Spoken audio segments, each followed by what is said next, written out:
नवम भाव में मंगल विशेष रूप से उत्तराधिकार और पारिवारिक संपत्ति के मामलों में महत्वपूर्ण कठिनाइयां उत्पन्न करता है। इस स्थिति वाले व्यक्तियों को अक्सर भाई बहन, चचेरे भाई बहन, चाचा चाची जैसे रिश्तेदारों से विवादों, बाधाओं और यहां तक कि शत्रुता का सामना करना पड़ता है। उन्हें आमतौर पर पैतृक संपत्ति का पूरा हिस्सा नहीं मिलता, क्योंकि अन्य दावेदार, चाहे वे उचित हों या नहीं, उनके दावों में हस्तक्षेप, विरोध या दखलंदाजी करते हैं।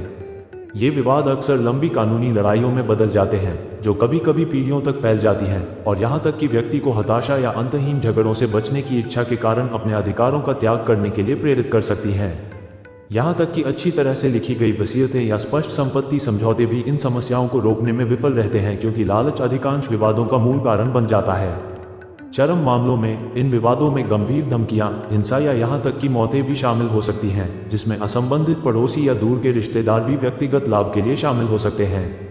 इस कारण जिन माता पिता को अपने बच्चे की कुंडली में मंगल नवम भाव में दिखाई देता है, उन्हें अपने बच्चों के बीच संयुक्त परिवार, संयुक्त स्वामित्व या साझा व्यवसाय बनाने से बचना चाहिए और लालची रिश्तेदारों से सावधान रहना चाहिए, जो समस्याएं पैदा कर सकते हैं। इस स्थिति में मंगल से जुड़ी एक और कठिनाई विरासत में मिले कर्ज और देनदारियों का बोझ है। व्यक्ति को अक्सर वित्तीय जिम्मेदारियों का अनुपातहीन हिस्सा मिलता है, हालांकि एक सहयोगी जीवनसाथी इस प्रभाव को कम करने में मदद कर सकता है। नवम भाव में मंगल वाले व्यक्ति के विवाह पर विचार करते समय दोनों पक्षों के माता पिता को सलाह दी जाती है कि वे सावधानीपूर्वक जांच करें कि क्या संपत्ति संबंधी विवाद उत्पन्न हो सकते हैं, क्योंकि ऐसे व्यक्तियों को उत्तराधिकार के मामलों में अक्सर नुकसान या जटिलताओं का सामना करना पड़ता है।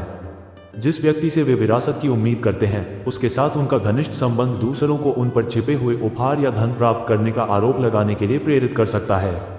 संदेह और भविष्य के संघर्षों से बचने के लिए व्यक्ति के लिए यह समझदारी होगी कि वह विरासत के स्रोत के साथ अपने संबंधों को पारदर्शी बनाए रखे, और यदि बुजुर्ग व्यक्ति मृत्युशैया पर है तो सभी संबंधित रिश्तेदारों को सूचित करे।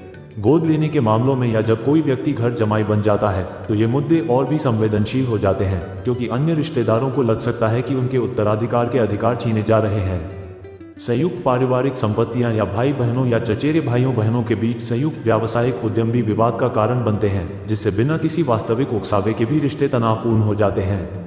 कभी कभी पूरे परिवार के समूह नवम भाव में मंगल वाले व्यक्ति के खिलाफ एकजुट हो सकते हैं, और यद्यपि दुर्लभ हिंसा की घटनाओं को पूरी तरह से नकारा नहीं जा सकता।